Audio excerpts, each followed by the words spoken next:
절망 끝에서 사랑을 외치다, 이런 제목으로 오늘 말씀을 전하겠습니다. 오늘 본문은 가장 불행한 가정을 보게 됩니다.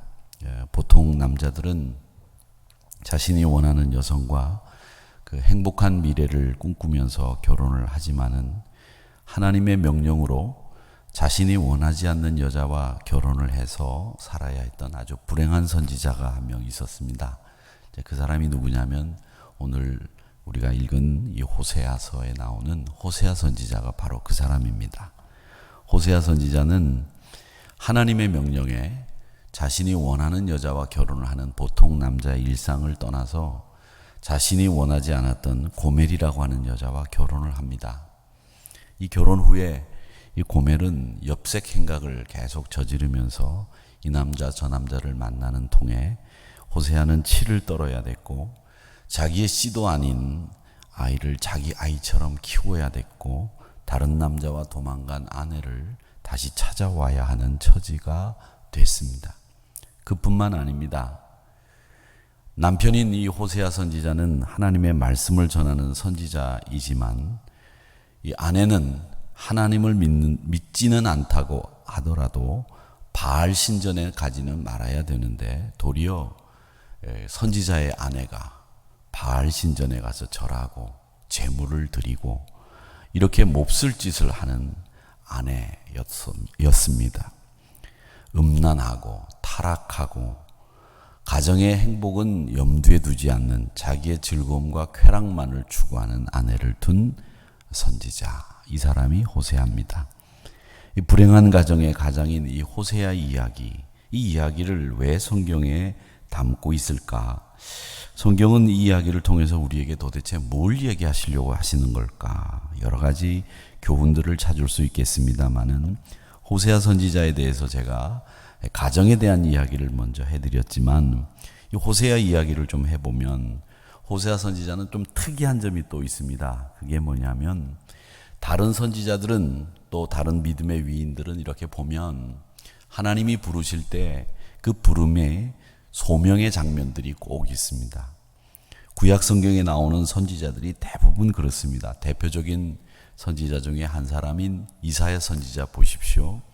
그가 우시아 왕이 죽던 해에 성전에 들어가서 하나님의 부르심을 받죠. 내 입술이 부정하다는 것을 깨닫게 되고 하나님 제가 가겠습니다 라고 하는 그 유명한 말씀을 하게 되는 이사야 6장의 말씀을 여러분 기억하실 겁니다. 이렇게 하나님의 부르심을 받는 이사야 선지자의 장면들이 나오고 이사야서 6장 8절의 말씀에 보면 내가 누구를 보내며 누가 우리를 위하여 갈꼬라고 하나님이 말씀하실 때 이사야 선지자는 그 소명 앞에 분명한 응답을 합니다. 하나님, 주께서 누가 가야 될까 이렇게 말씀하실 때 내가 말씀했습니다. 말씀드렸습니다. 내가 여기 있습니다. 나를 보내십시오. 이렇게 대답을 했습니다. 이것이 이사야 선지자의 소명 장면입니다. 또 여러분, 이집트에서 이스라엘 백성들을 가나안까지 인도했던 모세는 하나님의 소명 앞에서 거절하고 또 거절하고 또 거절하고 자기의 입술 말솜씨까지 들먹이면서 하나님 앞에 거절을 하다가 결국 아론과 함께 하나님의 부르심에 응하게 됩니다. 이처럼 위대한 선지자들이나 믿음의 위인들을 보면 하나님의 부르심, 응답, 이 소명의 장면들이 있는데 호세아 선지자는 이 소명의 장면이 없습니다. 그냥 하나님은 호세아 선지자에게 음란한 여자하고 결혼해라, 음란한 여자를 닮은 음란한 자식을 낳아라, 이 명령이 끝입니다. 호세아 선지자를 향해서 네가 이스라엘 선지자 노릇을 해라, 어떤 명령도 하나님은 호세아 선지자에게 주시지 않았습니다. 그냥 결혼해라, 이 명령만 주신 겁니다.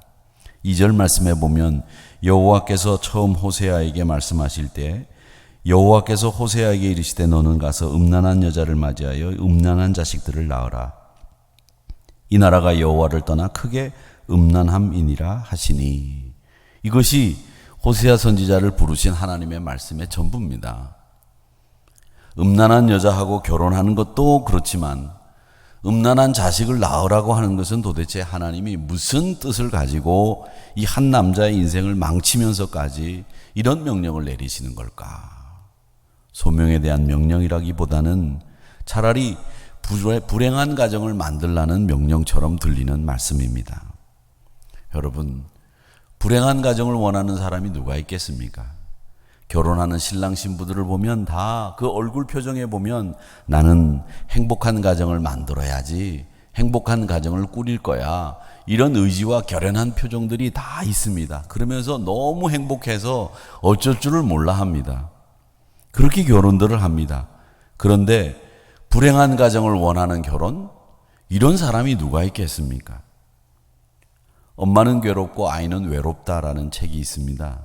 그 책에 보면 아이들이 게임에 몰입하게 되는 것은 게임 속에 자신의 삶이 있다고 생각하기 때문에 게임에 몰입한다고 합니다. 근데 그렇게 게임에 아이들이 몰입하다 보면 어떻게 되느냐 하면 게임 속에 나오는 주인공들이 현실 세계 속에서 자기를 따라다니고 자기를 공격한다는 망상까지 겪게 된대요. 그래서 상담 심리를 하시는 분들의 얘기를 들어보면 게임에 몰입해 있는 아이들이 그 게임 속에 있는 캐릭터들과 같이 싸우고 공격받고 공격하고 이런 것들이 현실 속에서 막 일어나는 것처럼 생각하면서 이 망상들 속에서 살아간다는 겁니다. 근데 이렇게 게임에 몰입하는 아이들의 대부분은 돌봄이 필요한 나이에 돌봄을 받지 못했던 까닭에 이런 이 게임 몰입이라고 하는 현상들이 일어난다는 거죠. 그러면 부모는 아이들을 돌보기 싫어서 돌보지 않는 겁니까? 그렇지 않을 겁니다. 대개 남편과 사별하거나 홀 부모 밑에서 어머니나 아버지 밑에서 자라는 아이들은 그 아이를 케어하기 위해서 그 홀부모들이 직장에 나가서 아침부터 일을 해야 됩니다. 아이를 잘 키우겠다는 일념으로 직장 생활을 정말 뼈가 부서지게 일을 하지만 정작 돌봄을 받지 못한 아이들은 엄마의 기대와는 달리 삐뚤어지는 겁니다. 이런 불행한 가정들의 모습들이 지금 우리 현실 속에서 너무 많이 일어난다는 거죠. 우리가 행복하게 살려고 해도 불행하게 되는데 하나님은 아예 처음부터 행복한 가정 같은 거 꿈꾸지도 말고 음란한 아내 데려다가 너와 그 아내와 똑같이 닮은 음란한 자식을 낳아라, 이런 명령을 호세아 선지자에게 했습니다. 구약 선지자들이 보면 개인적인 삶과 자신의 소명을 받은 삶이 연관되는 사람들은 별로 없습니다. 그런데 유독 이 호세아만큼은 소명의 장면이 없다는 거, 그리고 개인적인 삶이 자신의 소명을 감당하는데 연결되어 있다고 하는 것이 이 호세아 선지자의 삶의 특징입니다. 즉, 내 개인적인 삶까지도 희생해야 되는 처지에서 하나님의 사역을 감당해야 되는 매우 힘든 상황에서 선지자 노릇을 했던 사람이 호세아 선지자라, 이 말입니다. 그런데 이 호세아 선지자 좀 미련하다고 할까요? 하나님의 명령에 그대로 순종을 합니다. 그리고 순탄치 않은 인생길을 그냥 말없이 묵묵히 걸어갑니다. 하나님의 말씀에 순종함을 통해서 이 호세아 선지자는 마음의 상처를 얼마나 받았을까, 이런 생각을 좀 해보게 돼요. 얼마나 많이 괴롭고 힘들었겠습니까? 그 아픈 상처와 괴로움이 바로 하나님의 상처와 하나님의 괴로움이었다고 하는 것을 이 호세아 선지자는 우리에게 보여주는 거예요. 호세아, 너 불행한 가정을 만들어 매일 다른 남자와 도망 다니고 쾌락을 즐기는 여자와 결혼 한번 해봐. 얼마나 괴롭고 힘드니? 그 마음 이해하겠니? 그게 내 마음이야. 이게 하나님이 호세아 선지자를 통해서 우리에게 보여주는 말씀입니다. 예수님이 산상수훈 결론 부분에서 이런 말씀을 하셨습니다. 마태복음 7장 21절, 5장에서 시작된 산상수훈이 7장에 가서 끝나죠. 그 끝나는 부분 21절의 말씀에 보면 나더러 주여 주여 하는 자마다 다 천국에 들어갈 것이 아니요 다만 하늘에 계신 내 아버지의 뜻대로 행하는 자라야 들어가리라. 무슨 말입니까? 내 입으로 아무리 좋은 신앙 간증을 하고 내가 내 귀로 은혜로운 말씀을 아무리 많이 들어도 감동적인 신앙 고백도 좋고 아름다운 신앙 간증도 좋고 자연과 어우러지는 아름다운 찬양도 좋지만, 그러나 우리 신앙생활에 있어서 가장 좋은 것은 하나님의 뜻대로 행하는 것, 이게 바로 호세아 선지자가 보여준 순종입니다. 말씀, 고백, 간증, 찬양, 이게 아무리 아름답고 귀하고 많아도 순종이 없으면 안 되는 겁니다. 주님은 순종하지 않는 사람은 모래 위에 집을 지은 사람과 같다고, 어리석다고 말씀하셨습니다. 이처럼 신앙생활은 어떤 상황이 벌어져도 호세아 선지자와 같이 순종하는 것이 우선이고, 순종하는 것이 하나님의 뜻을 받들었던 신앙의 위인들이 우리에게 보여주는 삶의 모범입니다. 성도 여러분, 우리의 상식, 여러분이 가지고 있는 경험, 지식, 환경, 이 사람들을 두루 생각해 보면 말씀에 순종하기가 그리 쉽지 않습니다. 더 어려우면 어렵지 쉽지 않아요. 순종하지 못하는 이유가, 말씀에 순종해야 된다고 하는 걸 알고 있으면서 순종하지 못하는 이유가 뭡니까? 못하는 이유는 한 가지입니다. 내가 가지고 있는 생각, 상식, 경험, 지식, 이게 용납이 안 되거든요. 내가 가지고 있는 상식으로는 결혼을 하려면 정결하고 순결한, 아름답고 신앙 좋은 그런 여자와 결혼하는 게 내 상식이에요. 그런데 하나님은 그 상식을 깨죠. 그런 여자 결혼하지 마라. 내 상식을 지키고 내 경험을 지킨다면 고멜과 결혼할 수 없습니다. 즉, 내가 살아있으면 순종 힘들다는 거예요. 내가 죽어야, 내가 부인이 돼야 순종이 되는 거예요. 희생 없는 순종이라고 하는 것은 없다는 거죠. 이렇게 자기의 상식과 자기의 생각 그리고 경험을 다 뒤로 물리고 오직 하나님의 말씀에 순종해서 고멜과 결혼합니다. 어렵게 결혼했는데 이 고멜이라고 하는 여자가 보이는 태도가 어땠겠습니까? 불보이듯 쭉 뻔하게 보이지 않습니까? 호세아 선지자에게 가식적으로 대했겠죠. 마음은 딴 데가 있지 않겠습니까? 멍한 상태로 늘 낮에는 잠자고 저녁에는 눈을 키고 쾌락을 쫓는 이런 사람이 돼 있으니까 뭔가 불안해, 얼굴 표정 속에서 역력히 그런 표정들이 드러났을 거예요. 호세아 선지자도 가정에 들어와서 보면 이 고멜이라고 하는 자기 아내를 쳐다보면서도 도무지 그녀의 속마음을 가늠할 수도 없었을 겁니다. 그런 가운데 결혼 생활의 열매인 자녀들이 태어납니다. 근데 그 자녀들을 향해서 하나님이 이름을 다 지어주시는데 호세아 선지자는 그 이름을 지어주시는 하나님의 말씀을 듣고 한 번 더 절망합니다. 왜 절망하느냐? 첫째 아들은 이스라엘이라고 이름을 지라고 하셨는데 그 이름의 뜻이 뭐냐 하면 이스라엘 왕조를 없애버리겠다. 그리고 난 뒤에 또 딸이 태어났는데 로루하마라고 이름을 지었습니다. 무슨 뜻이냐? 내가 이제 더 이상 이스라엘을 불쌍히 여기지도 않고 용서하지도 않을 거야. 가만 안 둬. 이 로루하마라고 하는 뜻의 이름입니다. 또 기가 막힌데 그것도 둘째 아들이 태어났는데 로함미라고 이름을 지었어요. 이 로함미라고 하는 건 하나님이 이제 더 이상 너희들 내 백성 아니다, 이런 뜻입니다. 내가 이스라엘 왕조 가만 안 둬. 너희들 그냥 안 둘 거다. 너희들 우리나라 백성, 하나님 백성 아니야. 내가 너희들 불쌍히 여길 줄 알아? 이런 하나님의 마음이 그 호세아 선지자가 낳은 아이들 이름에 그대로 적용이 돼 버렸어요. 이스라엘, 로루하마, 로함미, 이러면서 하나님의 마음이 그 아이들 이름 속에 그대로 담겨져 있다는 거죠. 여러분, 아이들 이름은 어떻게 짓습니까?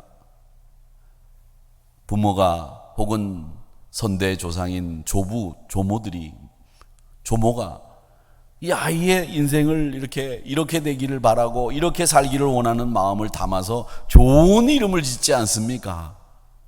그런데 그 이름을 이스라엘 왕조를 없애버린다. 내가 너희를 불쌍히 여기지 않겠다. 용서하지 않겠다.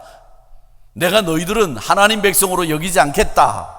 이런 이름을 지었으니 얼마나 하나님이 지금 노여워하고 계신지를 알 수도 있고, 호세아 선지자 입장에서는 더 이상 그 이름을 받아놓고는 그 이름으로 정말 이 아이들을 불러야 되나 이런 생각을 했을지도 모르겠어요.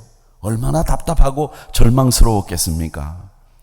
내가 눈에 넣어도 아프지 않을 그 자식들이 이렇게 부를 수밖에 없는 이런 상황이 자괴감과 상처로 이 호세아 선지자는 더 암담했을 거라는 생각이 듭니다. 선지자의 가정이 이러니까 사람들이 선지자의 말을 듣겠습니까? 존경받을 수 있겠어요?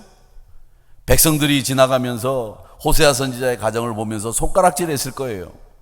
호세아 선지자가 길을 가면 백성들이 슬슬 피해 다녔을 거예요. 자기를 어떻게 보는지 호세아 선지자가 너무나 잘 알았을 겁니다. 그런데 가만 보니까 그 백성들이 자기를 피하고 자기를 존경하지 않고 자기 가정을 향해서 손가락질하는 그 모습을 보면서 호세아 선지자는 뭐를 받느냐? 아하, 하나님이 저 사람들을 버리겠다고, 사랑하지도 않겠다고, 내 백성이 아니라고 그렇게 말씀하셨는데 저 사람을 그러면 어떻게 하나님의 사랑을 받을 수 있게 할까? 거기에까지 생각이 미쳤어요. 내가 선지자가 된 이유가 뭘까? 하나님이 나를 이런 가정 만드신 이유가 뭘까? 저들을 향해서 하나님의 그 아픈 마음을 전하라고 하는 하나님의 사명이 있는 거 아닌가? 그제서야 호세아 선지자는 깨달았어요.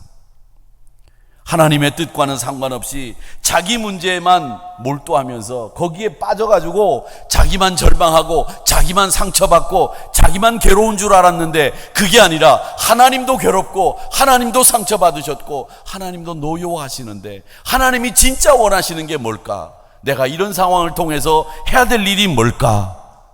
여기에 호세아 선지자의 생각이 이르렀습니다. 그러면서 그동안 막 흩어져 있던 퍼즐들이 쫙 합쳐지면서 색깔은 색깔대로 모양은 모양대로 딱 맞추어지면서 내가 무엇을 선포해야 되는지 그 선포해야 될 메시지가 분명하게 자기 머릿속에 떠올랐습니다. 내가 힘써 예언해야 될 하나님의 사명은 이 이스라엘의 영적인 문란함, 하나님을 배신한 불성실함, 나락을 향해서 가고 있는 백성들을 향해서 하나님의 아픈 사랑을 잊지 말아라. 하나님은 더 이상 너희들을 가만히 두고 볼 수 없으시는 하나님이시다. 절망의 바닥에서 이제 하나님을 향해서 다시 우리의 발걸음을 옮겨야 된다. 이런 이야기를 해야 되는 하나님의 뜻을 발견했습니다. 그래서 외칩니다. 14장 1절에 보면 뭐라고 외치느냐? 이스라엘아, 내 하나님 여호와께로 돌아와라. 네가 불의함으로 말미암아 엎드려졌느니라. 그러면서 뭐라고 얘기하는가 하면 수송아지를 드리는 제사보다 입술의 열매, 즉 말한 것을 지키는 모습을 통해서 하나님의 백성이 되라고 말씀하십니다. 입술의 열매로 하나님의 백성이 되라는 거예요. 여러분, 하나님의 백성이 되는 방법을 분명하게 이야기하고 있지 않습니까? 나도 아름답고 정결하고 그리고 정말 곱게 자란 규수와 같은 여자와 결혼해서 행복한 가정을 꾸려야 되는데 하나님의 명령이 음란한 여자를 데리고 결혼하라고 해서 결혼했다. 이런 순종의 모습을 보였는데 너희도 하나님께 돌아와서 하나님의 백성이 되어야 되는데 하나님의 백성이 되는 방법이 있다는 거죠. 그게 뭐냐? 입술의 열매라는 거예요. 입술의 열매는 뭡니까? 내가 말한 걸 지키는 거예요. 말대로 사는 거죠. 이게 입술의 열매입니다. 그래서 호세아 선지자는 성전에 뛰어 올라갔습니다. 눈앞에 닥친 현실, 음란한 아내, 저주받은 자식, 그리고 가정의 불행을 뒤로하고 하나님의 뜻을 실천하기 위해서 팔을 걷어붙였습니다. 그리고 하나님의 뜻을 전합니다. 유다 족속은 내가 불쌍히 여기겠다. 그들의 주인인 나 하나님이 직접 나서서 그들을 구출하겠다. 내가 그들을 활이나 칼이나 전쟁이나 군마나 기마병으로 구출하는 것이 아니다. 너희들이 바닷가의 모래처럼 많아져서 얼마가 되든지 아무도 되어보거나 셀 수 없을 그때가 되면 사람들이 너희를 로함이라고 부른 땅에서 내가 이제 너희들을 더 이상 하나님의 백성이라고 여기지 않는 그 땅에서 살아계신 하나님의 자녀라고 부르게 될 것이다. 10절입니다. 그때가 되면 유다 자손과 이스라엘 자손이 통일을 이룩하여, 즉 남과 북이 하나가 되어 한 통치자를 세우고 땅에서 번성하게 될 것이다. 그렇다. 이스라엘, 하나님이 이스라엘의 왕조를 없애버리겠다고 지은 그 이스라엘이라고 하는 이름이 이제는 끝나고 크게 번창하게 될 것이다. 이 7절에서부터 11절까지의 말씀의 내용은 결국 호세아 선지자에게 주셨던, 하나님 지어주셨던 그 아들들의 이름, 딸들의 이름, 그 이름과는 정반대되는 회복의 메시지가 이 안에 담겨 있다는 겁니다. 7절, 10절, 11절의 내용입니다. 그러니까 내가 이스라엘 왕조를 없애버리고 내가 너희들을 용서하지 않겠고 너희들은 내 백성이 아니라고 하는 이 이름은 하나님이 그렇게 만들고 싶어하는, 그렇게 되지 않는 것에 대한 진노를 표현한 이름일 뿐이지, 하나님의 속마음은 정말 이스라엘 왕조를 멸망시켜버리고 너희는 내 백성이 아니고 내가 너희들 용서하지 않을 거야, 이런 마음을 가지고 계신 게 아니라는 거죠. 여기서 호세아 선지자는 하나님의 뜻을 전하면서 계속해서 펼쳐질 하나님의 사랑과 그 하나님의 은혜를 본 거예요. 아, 그렇구나.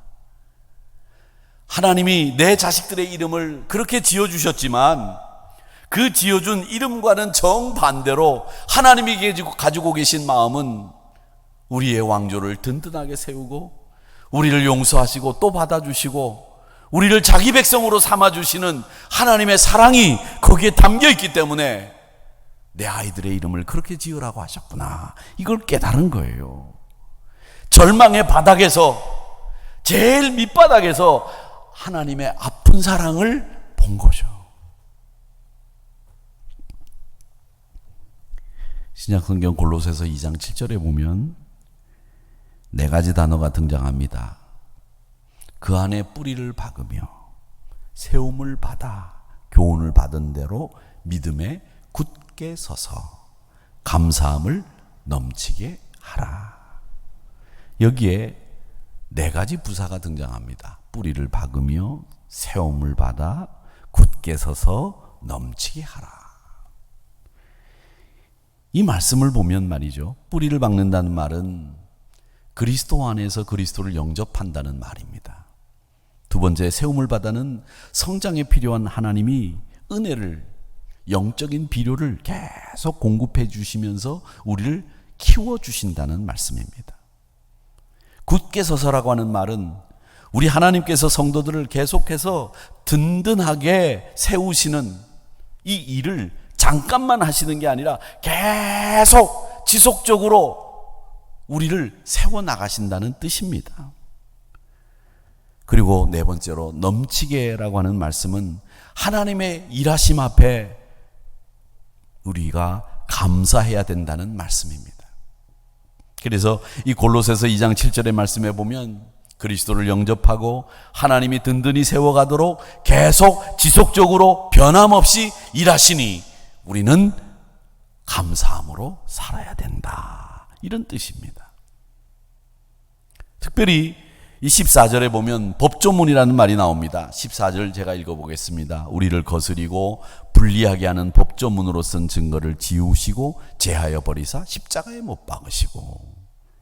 이 법조문이라고 하는 말은 이 원어의 표현을 제대로 하지 못한 단어입니다.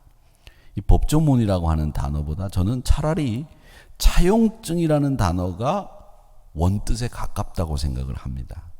구체적으로 이 단어는 손과 문서라는 뜻인데 손으로 날인하고 손으로 쓴 문서라는 뜻이에요. 그러니까 돈을 빌리면서 우리가 요즘에는 양식들이 다 있지만 예전에는 뭐 양식이 없으니까 내가 일금 얼마를 누구로부터 몇 월 며칠 날 빌려간다, 언제 갚는다, 이런 차용증서를 손으로 쓰고 우리가 왜 엄지로 이렇게 도장을 이렇게 쿡 찍잖아요. 그거하고 똑같은 겁니다. 그게 오늘 14절에 나오는 법조문이라고 하는 말이에요. 그러니까 이 법조문이라는 말은 판사가 그 피고를 향해서 판결문을 만든 게 아니고 채권자와 채무자가 돈을 빌렸다, 돈을 빌려줬다, 요거를 확인하는 차용증에 가까운 단어입니다. 그러니까 이 말은 뭐냐면 우리가 마귀 앞에, 죄 앞에 내가 빚을 진 거예요. 그래서 그 빚을 진 것 때문에 그 마귀의 종노릇하고 죄의 종노릇하고 거기서 벗어나오지를 못하는 걸 우리 예수님이 십자가에서 못 박히심으로 말미암아 차용증을 찢어버리고 죄로부터 마귀로부터 종노릇하지 않도록 해방시켜 주셨다는 거예요. 이제 더 이상 이자 갚지 않아도 된다. 더 이상 죄의 종노릇하지 않아도 된다. 더 이상 돈 갚으라는 전화 안 받아도 된다. 이 얘기예요. 그 뜻에 가까운 말입니다. 죄와 불의에 얽매여서 거기에 내가 이자를 매일매일 지불해야 되는 그 차용증을 찢어버리시고 우리에게 자유를 주신 분, 그분이 우리 주님이시다, 이런 뜻입니다. 호세아 선지자가 깨달은 게 바로 이겁니다. 우리가 더 이상 죄의 종노릇할 필요가 없겠구나. 하나님의 아픈 사랑을 가지고 우리를 기다리고 계시는구나. 우리의 죄의 종노릇하는 그 차용증을 찢어버리시려고 하시는구나. 더 이상 하나님의 뜻을 의심하지 말고 너희들 모두가 하나님 앞에 순종해서 하나님의 자녀가 되기를 바란다. 내가 이 말씀을 전해야 되겠구나. 이걸 호세아 선지자가 깨달은 거예요. 그래서 이 얘기를 하는 겁니다. 너희들 로암미라고 불리워졌던 땅에서 이제는 더 이상 로암미가 아니라 하나님의 자녀가 될 것이야. 이스라엘이라고 불렸던 다윗의 왕조가 무너지는 그걸 보는 게 아니라 다윗의 왕조를 굳건히 세우는 하나님의 능력을 맛보게 될 거야. 너희들 그러니까 입술의 열매를 통해서 하나님 앞에 돌아와. 이게 호세아 선지자가 외쳤던 메시지인 거예요. 욥기 19장 25절 26절의 말씀에 보면 내가 알기에는 나의 대속자가 살아계시니, 나의 죄의 차용증을 찢어버리실 대속자가 살아계시니 마침내 그가 땅 위에 설 것이라. 내 가죽이 벗김을 당한 뒤에도 내가 육체 밖에서 하나님을 보리라. 무슨 말입니까? 환난 가운데에서 기와장으로 자기 몸을 긁으면서 자기 육신이 썩어져 가고 문드러져 가는 것을 보면서 괴로워서 기와로 자기 몸을 긁으면서 새롭게 만나게 된 하나님을 고백하는 욥의 고백이에요. 가정의 울타리에서 보면 그 시각은 절망입니다. 하나님의 뜻을 헤아리니까 그 절망이 아니라 이제 소망과 헌신을 위한 열기에 사로잡히게 되는 거죠. 욥도 자신의 고난을 생각해 보니까 이건 뭐 말도 안 되는 거예요. 한날 한시에 자식이 다 죽었죠. 부인도 네가 태어난 날을 저주하면서 죽어라 그러면서 도망갔지요. 재산은 하루아침에 다 죽고 뺏기고 정말 아무것도 없는 빈털터리가 된 데다가 자기 몸도 병들었어요. 얼마나 기가 막힙니까? 자기 육체 안에서 바라보면 하나님이 보일 수가 없지요. 그러니까 얘기하는 겁니다. 내가 육체 밖에서 하나님을 보리라. 육체 밖에서 하나님을 보는 거예요. 우리가 육체 안에서 하나님을 보면 하나님이 안 보이는 거예요. 왜? 내 절망, 내 고통밖에 보이지 않으니까. 그런데 육체 밖에서 보니까 하나님이 보이는 거예요. 하나님의 음성이 들리는 거예요. 놀랍고 감격스러운 거죠. 하나님의 계획이 우리 눈에 보이는 거예요. 가정의 테두리에서 벗어나서 하나님의 아픈 상처를 헤아리는 선지자로 닮았고 말고 놀라운 변화와 헌신의 열기가 호세아 선지자에게 차게 된 거죠.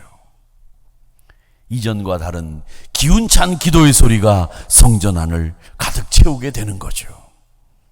사랑하는 성도 여러분, 여기에 지금 20명 이내로 우리가 예배를 드려야 되기 때문에 장로님 몇 분 기도하신 우리 박인규 장로님, 또 강홍엽 장로님, 이한기 장로님, 이재호 장로님 이렇게 오셔서 반주하시는 우리 권사님과 우리 자매와 함께 이렇게 예배를 드리는데, 저는 이 성전이 지금 많은 우리 성도들의 기도 소리로 가득 차 있다라는 느낌을 받습니다.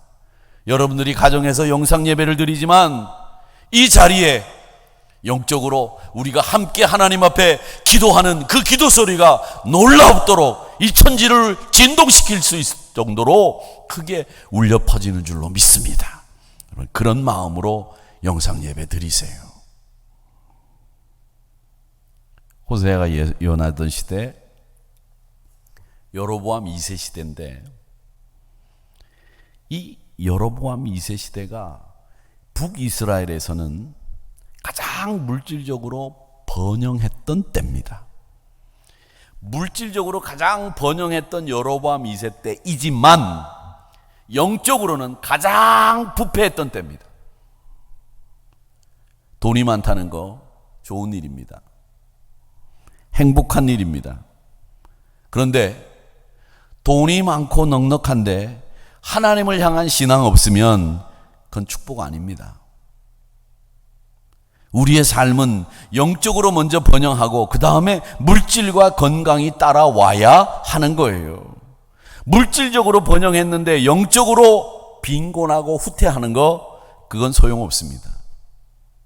영적으로 빈곤하고 후퇴하는데 물질은 많다, 그거 저주될 수 있어요. 여러분, 신앙 안에서 말씀 안에서 돈 많은 사람을 우리는 부자라고 부르는데 그 부자가 행복하다고 공이 다 일괄적으로 이야기할 수 있느냐? 그렇지 않습니다. 우리가 살고 있는 이 시대 어떻습니까? 호세아 선지자가 살던 시대와 같이 물질적으로는 번영합니다. 아무리 궁핍하고 어렵다고 할지라도 분명히 풍부합니다. 그런데 영적으로 점점 후퇴해져 가고 있습니다. 이로 인해서 도처에 믿음을 가지고 있는 신앙인들마저도 절망하고 낙심하고 절망하고 낙심하고 포기하고 그렇게들 살아가고 있습니다. 일본이 장기 불황을 겪을 때 사토리 세대라고 하는 개념이 등장했습니다. 이 사토리라고 하는 말은 여러분들 잘 보이실는지 모르겠습니다만은 깨달음이라는 뜻입니다. 이 사토리라고 하는 세대들은 어떤 일을 했느냐면 무의미한 소비 안 하겠다. 그래서 이 사람들은 일체 소비에 대해서 무관심합니다. 소비를 안 해요. 자기에게 정말 필요한 거 이외에는 구입하지 않습니다.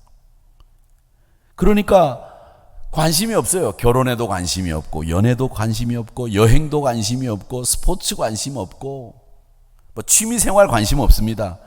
돈을 많이 벌겠다는 의욕도 역시 없습니다. 그 시류와 비슷한 한국의 모습이 지금 나타나고 있죠.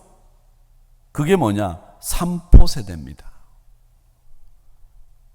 결혼을 포기했다, 연애를 포기했다, 출산을 포기한다. 여러분, 세 가지를 포기한다고 해서 삼포 시대입니다. 어떤 사회학자들은 이 젊은이들이 삼포를 통해서 자기들이 무관심하다고 하는 것을 극치로 보여주고 있고, 이 삼포는 죽음을 향한 충동에 가까운 거다, 이렇게까지 해석을 합니다. 결혼, 연애, 출산이라고 하는 것은 여러분, 우리가 경험을 해봤지만 우리에게 있어서는 전혀 새로운 환경, 정말 생각하지도 못했던 환경이 딱 우리 눈앞에 펼쳐지는 이런 일들이 결혼이요, 출산이요, 연애라고 하는 일입니다. 근데 욕망 자체를 거부하고 욕망 자체에 대한 비토가 자리를 잡고 있고, 그러면서 삼포 세대가 우리 세대를, 젊은이들을 지금 지배하고 있다고 하는 거예요. 이게 뭐냐? 젊은이들의 문제냐? 저는 그렇게 생각하지 않습니다. 이런 것은 우리 기성세대가 젊은이들에게 물려준 문화의 결과물이에요. 우리가 그들에게 결혼이, 연애가, 출산이 얼마나 행복하고 얼마나 보람된 일인지를 보여주지 못한 거죠. 결혼이 얼마나 지겨운 일인지, 애를 낳으면 얼마나 돈이 많이 들어가는지, 연애하면 그거 쓸데없이 책임질 일만 생기는 일이지, 이런 것들만 우리가 보여줬기 때문에 젊은이들이 그걸 배운 거예요. 그래서 결혼, 연애, 출산 포기하는 거죠. 우리가 살면서 그래도 이것은 긍정적이고 할 만한 것이야, 이렇게 보여줬어야 되는데 우리가 그걸 할 만한 것이라고 보여주질 못하니까 젊은이들이 그걸 그대로 배웠어요. 아, 저건 할 게 못 되는구나. 젊은이들 탓하지 마세요. 우리가 낙심하고 우리가 절망하고 우리가 포기하고 사니까 젊은이들이 젊은 나이 때부터 포기한 거죠. 이 시대 사람들에게 필요한 게 뭐냐?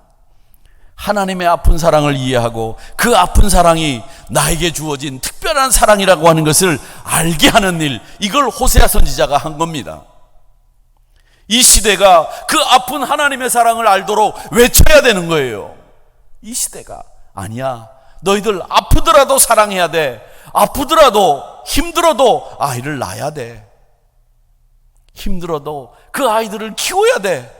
네가 뼈가 부서져도 이 아이를 키우면 그 아이를 키운 이후에 얼마나 보람된지 알아? 세상이 달라 보여. 우리 부모님들은 그 어렵고 힘든 가정 속에서 온 재산을 다 들여서 우리를 대학 공부시켰어요. 힘들지 않았겠습니까? 힘드셨을 거예요. 그런데 그분들은 그게 긍정이라고 하는 걸 보여주셨거든요. 그런데 우리는 다음 세대들에게 그게 긍정이라고 하는 걸 못 보여줬어요. 아픈 사랑이 있다는 걸 보여주지 않은 거죠. 사랑은 기쁘고 행복하고 즐거운 거야, 이것만 보여준 거거든요. 그 아픈 사랑을 보여줄 수 있어야 되는데 그 아픈 사랑을 보여주지 못한 우리의 잘못이 제일 큰 거예요. 호세아 선지자는 그 이름의 뜻이 구원자라는 뜻입니다. 여호수아, 호세아, 예수, 이게 표현만 다를 뿐이지 같은 뜻입니다.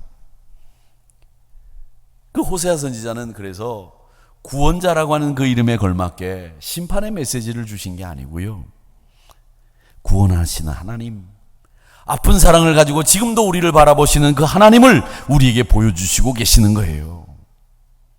그 아픈 사랑을 보여주신 하나님을 의지하고 우리의 주인이신 그리스도 예수에게 나오면 소망이 있다, 이걸 보여주시는 거죠. 그 아픈 사랑을 이해하면 우리의 인생이 달라집니다. 죄사함 받고 하나님의 자녀가 됩니다. 로암미나 로루하마가 아니라 하나님의 자녀가 될 줄로 믿습니다. 그러므로 사람이 얼마나 의로운지 아니면 얼마나 죄인인지 이거 별로 중요하지 않습니다. 어차피 50보 100보예요. 누구를 주인으로 삼고 사느냐, 이게 제일 중요합니다. 내가 주인이다 생각하면 틀린 인생이에요. 우리의 주인이신 하나님, 그 하나님이 아픈 가운데서도 우리를 끝까지 우리를 세우시고 우리를 든든하게 굳건하게 넘치도록 이끌어 주신다는 것을 보여주셨으니 절망 가운데서도 사랑을 외쳐야 됩니다. 호세아 선지자처럼 말입니다. 흔히 사람은 안 변한다고 합니다. 네, 여러분, 사람이 안 변할까요? 변할까요? 사람은요, 변합니다. 안 변하는 사람 없습니다. 다 변합니다. 안 좋은 쪽에서 그 사람이 안 변하고 계속 안 좋으니까 변하지 않는다고 얘기하는 것처럼 보여도 사람은 다 변합니다. 사람의 변화에 나쁜 변화가 있고 좋은 변화가 있는데 그 나쁜 변화가 계속 그 사람에게 있으면 변하지 않는다고 그렇게 얘기를 하지만 변합니다. 안 변하는 사람 아무도 없습니다. 그런데 저는 이렇게 생각합니다. 누구를 통해서 무엇 때문에 변하느냐, 이게 제일 중요해요. 저 사람이 돈 때문에 미쳐서 변했다. 저 사람이 사랑 때문에 미쳐서 변했다. 그래도 그건 좀 낫죠. 뭐 때문에 변했는지, 그 뭐가 중요한 거예요. 우리는 예수 때문에 변한 사람입니다. 그래서 그 예수님이 중요한 거예요. 여러분, 뭐 때문에 변하실 겁니까? 무엇으로 변화하실 겁니까? 돈 때문에? 사랑 때문에? 아닙니다. 예수 그리스도를 통한 변화가 우리 인생에 가장 늘 좋은 결과를 가져다 주는 줄 믿습니다. 예수님 떠나면 나쁜 변화밖에 없어요. 사랑하는 성도 여러분, 혹시 절망이 여러분들을 사로잡고 있습니까? 포기하려고 하는 마음을 가지고 계십니까? 나처럼 이렇게 힘들게 사는 사람이 이 세상에 있나 봐라, 내가 제일 힘들다, 이런 생각이 드십니까? 사랑의 하나님 의지하시기 바랍니다. 예수님을 내 삶의 주인으로 삼으시기를 축원합니다. 절망 가운데 사랑을 외쳤던 호세아의 마음 이해하시고 예수님을 통해서 좋은 변화의 주인공이 되시기를 주님의 이름으로 축복합니다.